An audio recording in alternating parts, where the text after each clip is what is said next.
Hi guys, welcome to my channel. So ఈరోజు మనం చూడబోయే రెసిపీ వచ్చేసి మిగిలిన బిర్యానీలోని చికెన్ పీసెస్తో కర్రీ.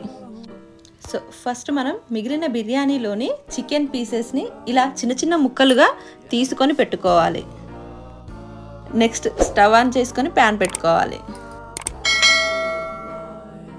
తర్వాత కొంచెం కరివేపాకు అండ్ ఆయిల్ వేసుకొని వాటిని ఫ్రై చేసుకోవాలి. ఫ్రై చేసిన కరివేపాకుతో పాటు 4 వెల్లుల్లి రిబ్బలు కలిపి నూరుకోవాలి. మళ్ళీ అదే ప్యాన్ని స్టవ్ మీద పెట్టి 3 టేబుల్ స్పూన్ల ఆయిల్ వేసుకోవాలి.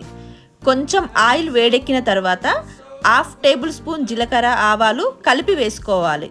జీలకర్ర ఆవాలు కొంచెం వేగినట్టుగా అనిపించిన తర్వాత కొన్ని పచ్చిమిర్చి ముక్కలు అండ్ కరివేపాకు వేసుకొని కొంచెం వేగనివ్వాలి. అలాగే చిటికెడు పసుపు వేసుకోవాలి. చిన్న చిన్న ముక్కలుగా తీసుకున్న చికెన్ను ప్యాన్లో వేసుకోవాలి. దానిని కొద్దిసేపు చక్కగా కలుపుతూ వేగనివ్వాలి.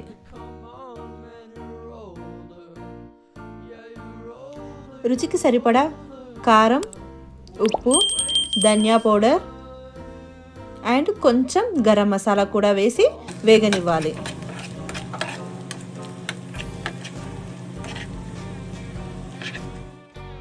చివరగా మొదట నూరి పెట్టుకున్న కరివేపాకు వెల్లుల్లి పేస్ట్ని వేసి 2 నిమిషాల పాటు వేగనివ్వాలి.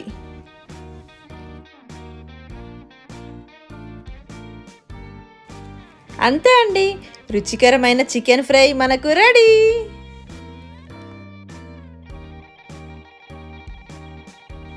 మరిన్ని రుచికరమైన వంటకాల కోసం మా ఛానల్ని సబ్స్క్రైబ్ చేయండి.